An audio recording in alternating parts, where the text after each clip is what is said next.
Most buyers are reading the revolver market wrong. They see old wheel guns sitting in the case. They see polymer 9mm pistols flying out the door, and they think revolvers are simply dying. That is not what is happening. The revolver market is splitting in two. On one side, the collector guns are climbing hard. Real vintage Colt Pythons, pre-lock Smiths, old Colt snake guns. Clean examples are getting expensive fast, and some are already well past $3,000. But on the other side, the shooter-grade guns are getting hammered. Police trade-ins, lock-era Smiths, discontinued Rugers, modern budget wheel guns. The kind of revolvers real people actually buy to shoot, carry, train with, or keep as working guns. That is where the opportunity is. And it is also where a lot of buyers are about to make expensive mistakes. Because a cheap revolver is not always a good deal. Sometimes it is cheap because the market forgot how good it is. Sometimes it is cheap because it has a keyhole buyers hate. Sometimes it is cheap because the factory part support is gone. And sometimes that low price is not a bargain. That is a warning sign. Here is the bigger picture. 3 out of every 5 pistols made in America were chambered in 9mm. That tells you where the handgun market is going. At the gun counter, the striker-fired 9mm autos keep leaving with customers. The revolvers sit under glass. But for the buyer who knows what to look for, that slowdown has opened a window. Not forever, right now. So this is a countdown. 10-1. Worst crash to best buy among revolvers you can still find before the market catches up. Some are used. Some are brand new. The prices are based on June and July 2026 market checks. For each one, we are going to look at what it is, why it is cheap right now, and the catch you need to understand before you put money on the counter. By the end, you will know which revolvers are real bargains, which ones are safe buys, and which ones only make sense for a very specific kind of shooter. Because in this market, the gun counter does not tell the whole story. And the buyer who understands the difference between a cheap gun and an undervalued gun is the one who walks out ahead.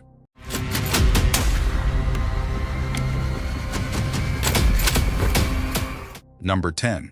Rossi 63. Let's start with the new gun side of the crash, because that part does not get talked about honestly enough. For years, if you wanted a good all-steel, 6-shot revolver from a name you could trust, you were usually looking at $500, $600, sometimes $700 and up. That floor is dropped. The Rossi RP 63 is a brand new, all-stainless, 6-shot 357 Magnum revolver with a 3-inch barrel. It is built on a Taurus line in Brazil. List price is $470, and real street prices have been landing around $370 to $400. New in the box, warranty included. That matters. This belongs on a crash list because the 9mm auto took over carry and defensive handgun sales so hard that budget revolver makers are fighting over what is left. That fight pushed the price of a working new wheel gun way down. And the RP63 is not just cheap because it is cheap. In magazine testing, it went head-to-head with 3 Smith & Wessons, including a Performance Center Model 19, and the little Rossi outshot them on paper at a fraction of the price. That is the kind of thing that makes a gun counter guy stop talking for a second. This gun fills the old Goldilocks role. A 3-inch service-size revolver, 6 rounds of Magnum, big enough to shoot like a real revolver, small enough to holster. It is very close in spirit to the old FBI Model 13 layout. The catch is the trigger. The double action pull is heavy, pushing about 12 pounds, and it stacks near the end. The rear sight groove is also a little shallow if your eyes are not what they used to be. But if you spend a little of what you saved on a trigger job, this becomes a genuinely useful revolver for very little money. The Rossi RP 63 is number 10 because it proves the thesis. The floor under a good working revolver is lower than it has been in a long time. Number 9. Smith & Wesson Model 10. Now we move to the used side. And we start with the revolver that armed America. The Smith & Wesson Model 10 was the standard American Police .38 Special for roughly 70 years. About 6 million were made. That makes it one of the most successful handgun designs of the entire 20th century. And right now, used examples are selling anywhere from $250 to $600, with honest 4-inch shooter guns usually sitting in the low to middle part of that range. Think about that. One of the most proven revolvers ever built is selling for the price of a weekend trip. The reason is simple. Police departments retired these by the truckload when semi-autos took over. The used market has been swimming in Model 10s and similar service revolvers ever since. On top of that, the men who carried and collected these guns are aging out, and more of those revolvers are hitting the market. Supply is up. Demand is down. Price sits low. The catch is almost nothing if you buy a solid one. A steel frame Model 10 and 38 Special is about as honest as a handgun gets. Smooth trigger, mild recoil, easy to keep running. It will teach double action trigger control better than most new guns in the case. This is not the flashy pick. This is the old workhorse. The only reason it is not higher is that everybody already knows the Model 10 is good. The price may not fall much more. And once the last big wave of trade-ins clears out, they are not making old police Model 10s anymore. Number 8. Ruger Service 6 and Security 6. Now let's talk about the Ruger side of the police flood. The Ruger Service 6 and Security 6 were Ruger's first serious duty revolvers. They were built from 1972 to 1988. About 1.5 million were made, and they earned a reputation for being tougher than the Smith K-frames from the same era. These things were built like bank vaults. A used Service 6 averages around $490. The Security 6 sits a little over $500, and both numbers have drifted slightly down from last year. That matters because collector guns are moving up while these old Rugers are still soft. The main reason is the police and prison trade-in flood, but the Ruger 6 series has another problem holding it down. Ruger still makes the GP100. That is the gun that replaced it. A used GP100 runs around $611, and new ones are around $800. So when a buyer sees an overpriced Security 6, he does the math. For a little more money, he can buy a GP100 that Ruger still supports. And that brings us to the catch. Factory support and parts availability are not like a current production gun. If an internal part breaks on a 6 Series Ruger, you may be hunting the used parts market instead of just calling Ruger and solving it clean. That does not make the gun weak. These revolvers almost never break, but it does make them orphans. This is the gun for the buyer who values strength more than factory support. A Service 6 or Security 6 is still a tank for the money. Just understand what you are buying. Number 7. Police Trade-in Smith & Wesson Model 64. This may be the sharpest police trade-in bargain on the whole list. The Smith & Wesson Model 64 is basically the stainless steel version of the Model 10. Same working police 38 special idea. Same 6-shot service gun sole. Just wearing stainless steel instead of blue. Right now, the trade-ins are landing at surplus dealers around $400 to $499 for clean examples. Rougher earlier dash guns have shown up around $299. That is a stainless 6-shot Smith with a lifetime of service left for just over $300 in some cases. Here is the part that matters. A stainless revolver hides a hard life better than a blued one. You can carry it, sweat on it, drag it through years of duty use, then clean it up and it can still look respectable. A blued gun shows every mile. Most of these trade-ins were carried a lot and shot very little. That is what you want. Holster wear on the outside, tight action on the inside. The catch is that you need to inspect the gun. Some revolvers get polished up too aggressively, almost nickel-looking, to hide a cylinder that has been peened or shot loose. Look at the cylinder notches. Check for abuse. If it looks too shiny and too dressed up, slow down, buy it right. And a Model 64 may be the most revolver for the least money in this entire countdown. It sits at number 7, only because it takes a little knowledge to pick the right one. The reward is huge. Before we get into the lock guns, let's be honest. If you are the kind of buyer who checks cylinder notches before trusting the seller, you already understand this market. You are not buying the story, you are buying the gun. And that is where the next part gets interesting. Because the next crash was not caused by police trade-ins. It was caused by a keyhole. Number 6. Lock-era Smith & Wesson 637. The Smith & Wesson 637 is the little aluminum frame 38 special snub nose, the airweight. The kind of revolver a million people bought because it disappears in a pocket, rides light, and feels simple. But the used market on this exact model tells you a lot about Smith & Wesson buyers. A used 637 with the internal lock, the little keyhole above the cylinder release, sells around $400 to $420. A brand new one on the shelf can be over $700. That means the used lock gun has fallen to almost half of new. Here is why. In 2000, under political pressure, Smith & Wesson agreed to put an internal lock in the frame. A big part of the buying public never forgave them. They call it the Hillary hole. They think it is ugly, and some worry that it can self-engage under recoil. So for 25 years, lock-era guns have carried a discount against older no-lock guns. But now the discount is getting even more interesting.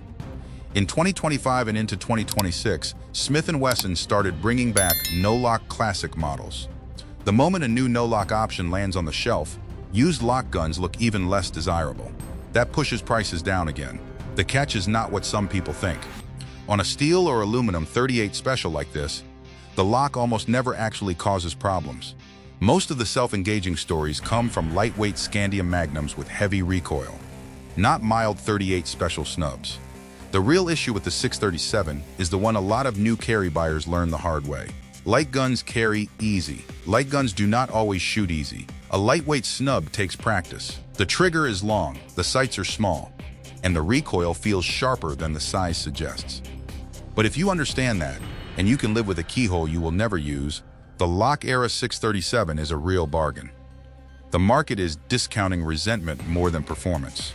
Number 5. Lock-era Smith & Wesson 686. Same internal lock crash, bigger gun. The Smith & Wesson 686 is the stainless L-frame .357 Magnum. It is one of the best Magnum revolvers Smith ever built. And there is a reason serious revolver people still respect it. The L-frame exists because the old K-frame Magnums were being asked to do more than they were really built for. Smith added more steel where it mattered, more durability, more strength, a gun that still had the Smith feel, but could handle more Magnum use. That makes a lock-era 686 interesting. A clean no-lock example brings a premium.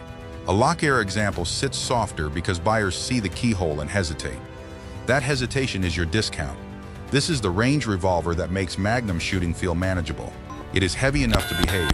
It is stainless, it is durable. And it gives you real .357 Magnum performance without feeling like a lightweight carry gun trying to punish you. The catch is resale. Some buyers will always prefer no-lock Smiths. That is not going away. The lock does not make the revolver shoot worse, but it does affect the way the market treats it. If you are buying for collector purity, this may not be your lane. If you are buying a serious stainless .357 Magnum to actually shoot, the lock-era 686 is one of the smarter buys in the case. You are not paying for nostalgia. You are paying for a shooter. Number 4. Smith & Wesson Model 13 and Model 65. Now we get into the guns sitting right in the middle of police history and market neglect. The Model 13 in blue and the Model 65 in stainless are the .357 Magnum versions of the Model 10 and Model 64. Same basic police service frame, just beefed up for Magnum. The FBI famously used 3-inch Model 13s. Plenty of law enforcement agencies carried the 13 and 65 family for years. And right now, these guns are hitting the used market at prices that track close to their .38 special cousins, well under what a new Magnum revolver costs. The FBI 3-inch Model 13 is also the same basic idea that the new Rossi RP 63 is trying to bring back. That should tell you how useful the layout is. The crash here comes from two directions at once. First, the police trade-in flood. Second, the 9mm takeover. Because a police department buying duty guns today is not shopping for a Magnum wheel gun. They are buying modern semi-autos. So these old service Magnums sit in a strange place, historically important, mechanically excellent, but not what the current duty market wants. The catch is important. A steady diet of full-power 125-grain .357 Magnum can crack the forcing cone over time. The K-frame was really a .38 special gun asked to do Magnum work. That is why Smith eventually built the L-frame 686. So the smart play is simple. Practice mostly with .38 special. Save the hard Magnum use for when it actually makes sense. If you want to run hot Magnum loads every weekend, buy the L-frame instead. Treat a Model 13 or Model 65 right, and it can last a very long time. And you get a real piece of American service revolver history for mid-tier handgun money. The market forgot these were special. That is why they are still sitting where they are. If you have been paying attention, you have seen the pattern.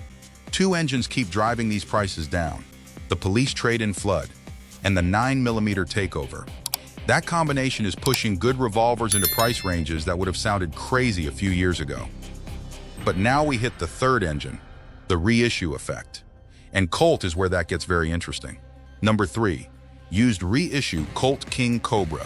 When Colt brought the snake guns back, starting with the Cobra in 2017 and the King Cobra right after, they put a new .357 Magnum Colt on the shelf around the $1,000 class. That changed the used market. Used reissue King Cobras now sell below new price because they have to. They are not vintage, they are not rare, and Colt is still making them. That puts the used King Cobra in a soft spot. It wears a famous name, but it does not get vintage Colt collector money. At the same time, a lot of shooters say the King Cobra target has a better trigger than the new Python that cost us hundreds more. That makes it one of the more interesting buys on the list. This is the Colt for the guy who wants the snake gun feel without paying Python money. The catch is small. This is a current production revolver. Colt can service it, parts exist, the trigger is genuinely good, and you do not have the orphan risk that comes with discontinued Rugers. The only reason it is not higher is price. A $1,000 class revolver is still real money when a police trade-in Smith can be sitting at $300 or $400.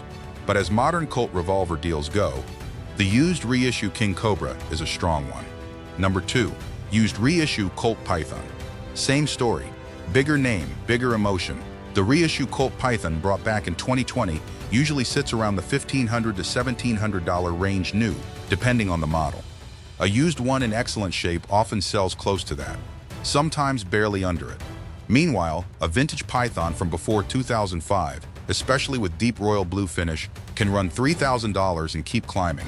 Rare ones bring far more. Same name, different world. That is the revolver market split in one glass case. The vintage Python is a hot collectible. It is part of the whole Colt snake gun, Cobra, Anaconda, Boa. All of them got pulled up with it. The reissue Python is different. It is a shooter, a very good shooter, but it is modern production, and Colt keeps making more. That keeps it tied to current retail instead of vintage collector pricing. Here is the buyer warning. Do not buy a reissue Python thinking you found a half-price vintage Python. You did not. You found a great modern revolver. That is still a good thing. The trigger is excellent, the build quality is strong, and Colt stands behind it. It is not the screaming bargain that a police trade-in Smith can be. It is the safe premium buy. If you want a Python to shoot, the reissue makes sense. If you want a collectible investment like the old Royal Blue guns, that is a different market. Do not confuse the two. Number 1. Pre-lock shooter-grade Smith & Wesson service revolvers. Here is the number 1 buy, and it is not one single model. It is a moment, and that moment is closing. The sweet spot is the pre-lock, shooter-grade, full-size Smith & Wesson service revolver. That is where all these crashes meet. The Model 10s, the Model 64s, the Model 65s, the Model 13s, the ones made before 2001, the ones with holster wear, the ones with honest use. The ones just worn enough to stay out of full collector pricing. That is the pocket of opportunity. They are police flood cheap. They are pre-lock, so they dodge the internal lock backlash. But they are too worn to command the big collector premium. And like the rest of the revolver market, they are still getting pushed down by the 9mm takeover. That is how you end up seeing genuine pre-lock American service revolvers around the $300 range. That is why this is number 1. Every other crash on this list has a limitation. The orphaned Rugers may stay soft. The new budget revolvers are fighting for scraps. The reissue Colts are tied to new gun prices. But the pre-lock shooter-grade Smith is different. It is sitting under the collector market, and the collector market is already rising. Clean pre-lock Smiths are getting more expensive.